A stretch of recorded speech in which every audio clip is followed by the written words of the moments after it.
사실 몇 가지 말씀을 드리고 싶은 게 발표가 처음이고요. 저는 원고를 내면 다 발표하지 않습니다.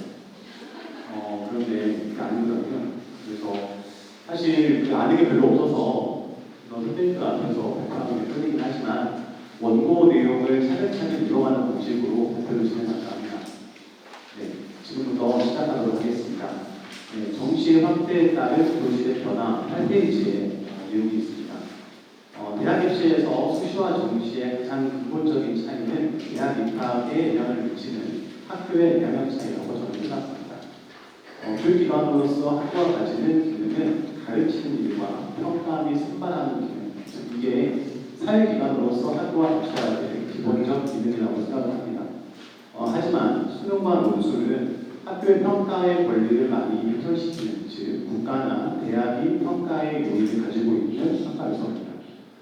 따라서 만일 입시에서 이렇게 수능이나 논술의 영향이 커지면 학부모들이나 학생들이 학교에 가는 신뢰도는 떨어질 수밖에 없고 그 결과 불안이 커질 수밖에 없다고 생각합니다.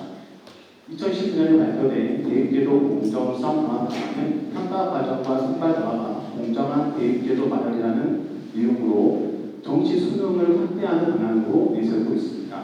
서울의 주요 16개 대학의 정시 비율을 40% 이상으로 유지한다는 게 큰 흐름 중 하나였습니다. 하지만 이런 건 오히려 학교 현장의 정상화를 방해하는 요소라고 저는 생각합니다. 1. 수능이 공정하다는 잘못된 전제에서 출발한 정책이라고 저는 판단하고 있습니다. 수능 시험이 부모의 경제력과 관련이 있다는 문제점은 이미 여러 연구에서도 많이 나오고 있습니다.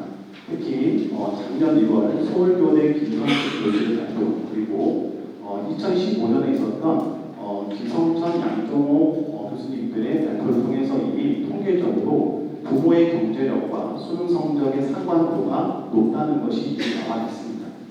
공정성에 대한 판단은 개인의 주관에 따라 달라질 수 있겠으나 부모의 경제력에 강한 영향을 미치는 정량적 지표가 대학 입학에 영향을 미치는 이러한 것이 공정하다고 보는 사람은 많지 않다고 생각합니다. 2.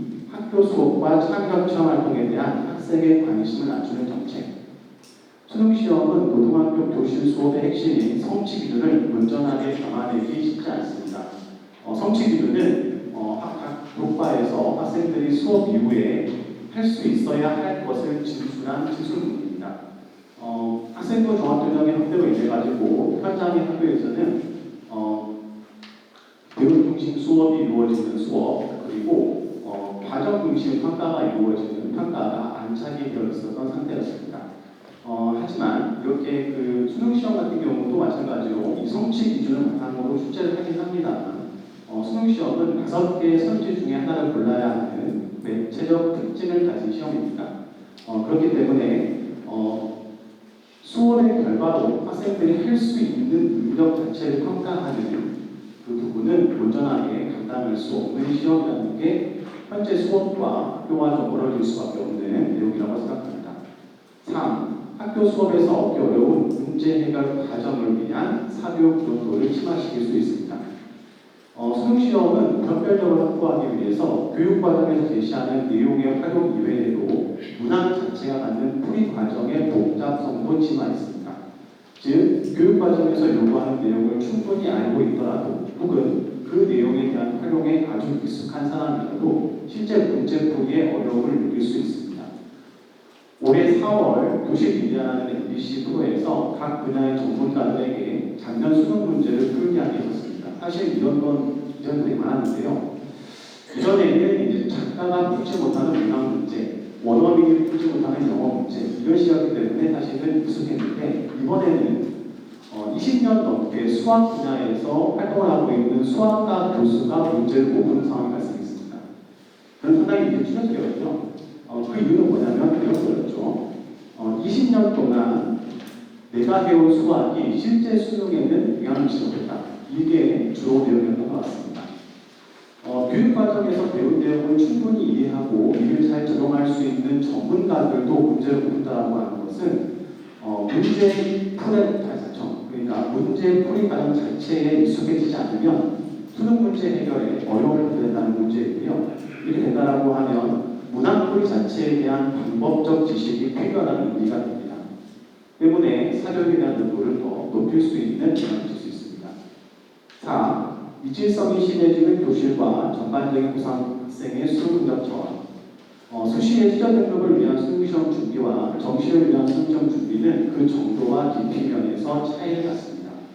많은 학생이 수시를 준비한 상황이라면 학교 수업과 자기주도 학습으로 충분히 수능을 준비할 수 있기 때문에 교실 내에서는 비교적 태도의 공정성이 유지된 상태가 될 수 있습니다. 서울의 16개 대학을 정시로 지원할 수 있는 수준의 성적을 가진 학생들은 앞으로 더 많은 시간을 수능 시험 준비에 할애해야 됩니다. 아마도 가파르게 상승하는 사교육비 증가의 한 요인이 되었다고 추측하고 있습니다. 이에 반해서 이 정도의 수준을 갖지 못한 많은 학생들은 재수생과의 경쟁에서 밀려나면서 오히려 수능 성적이 하락하는 모습을 보이기도 합니다. 이러한 것을 보여주는 결과가 수능시험 채점 결과입니다. 평가원에서 발표한 5년치의 점수를 비교해보면 특히 수학 점수를 보시면 읍면 지역이 올라가고 수도권 지역이 내려오는 형태를 띠고 있는데 사실 표준 점수는 상대평가이기 때문에 전체적으로 성적이 올랐다는 것이 아니라 현재 고3아이들 성적이 전반적으로 저하되고 있다고 보시는 게 맞을 것 같습니다. 이렇게 되면은 수능 시험 등급 위충족 빈도도 늘어나게 되고 결국 학교 교육에 충실했던 학생들이 유시에서 실패하는 유시 의혹이 발생하고 있다는 사실입니다. 5. 고학년이 될수록 수능 시험을 준비하는 파행적 수업이 증가. 교실이 이주화되면 교사로서는 수업을 준비하는 과정에서 어려움을 느낄 수밖에 없습니다. 만약 교육과정의 내용과 요구대로 수업과 평가를 한다면 수업은 훨씬 더 다채롭고 흥미롭게 진행될 수 있습니다. 다만 이러한 활동들이 수능시험과 관련이 없는 것은 분명 아니지만 수능시험의 고득점까지 노리기는 어려울 것이므로 학생들은 별도의 공부 시간을 마련해야 되는 부담이 생길 것이고 교사는 특히 고학년 담당 교사들은 이러한 수업 방식에 대한 의구심을 가질 수밖에 없습니다. 반대로 수능시험에 치중한 수업을 할 수도 있습니다. 비교적 많은 학교에서는 1, 2학년은 교육과정에 맞게 그리고 3학년은 수능시험에 치중해서 수업을 진행합니다. 하지만 문제는 이러한 수업 방식은 교육과정과 상당히 동떨어진 수업이 된다는 것이며 대학 입시제도에 고등학교 교육이 동원되게 되는 파행적 형태라는 것이 문제입니다. 현재 교육과정은 학생의 적성과 소질에 따른 과목의 선택을 중시하고 각 과목은 해당 과목의 교육과정을 충실히 반영한 수업과 평가가 이루어져야 되는 시스템입니다. 하지만 정시 위주의 전형 확대는 이러한 교육과정의 취지와는 사뭇 다른 방향으로 학교 현장에 영향을 미치고 있는 현실입니다. 6. 올바른 학생부 종합전형의 확대가 올바른 정책의 방향. 정시의 확대는 오히려 학생 성장을 위한 학교 교육의 기반을 흔들고 있습니다. 이질화된 교실 속에 교사들은 교육의 영향을 어떻게 잡아야 될지 갈수록 혼란스럽게 합니다. 특히 서울의 주요 대학에 진학을 희망하는 상위 학생들은 학교 수업과 평가에 집중하는 학생부 종합전형을 준비하는 학생과 수능시험에 집중하는 학생으로 영향이 양분되고 있는 상황입니다. 실질적으로 학교의 수업과 활동에서 주도성을 담당했던 많은 학생들이 정시에 집중하게 되면서 수업의 활기나 수업 외의 학교 활동의 동력이 줄어들고 있습니다. 올바른 교육제도의 개혁은 학생부 종합전형의 취지를 오롯이 살리는 방향으로 진행되어야 한다고 생각합니다.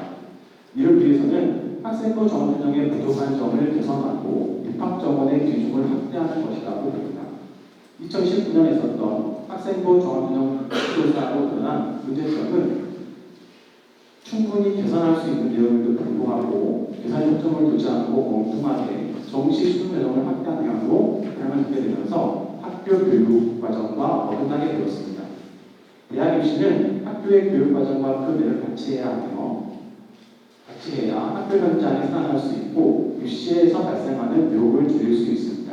수업과 평가, 학교 내 여러 활동들을 통해서 드러나는 학생의 역량, 과제를 수행하는 과정에 나타나는 다양한 요소들이 그에 동원되는 학생부 종합전형은 학교의 본래 기능을 살리고 진정한 의미에서 학생의 성장에 기여하는 학교 교육의 기틀을 세울 수 있다고 생각합니다.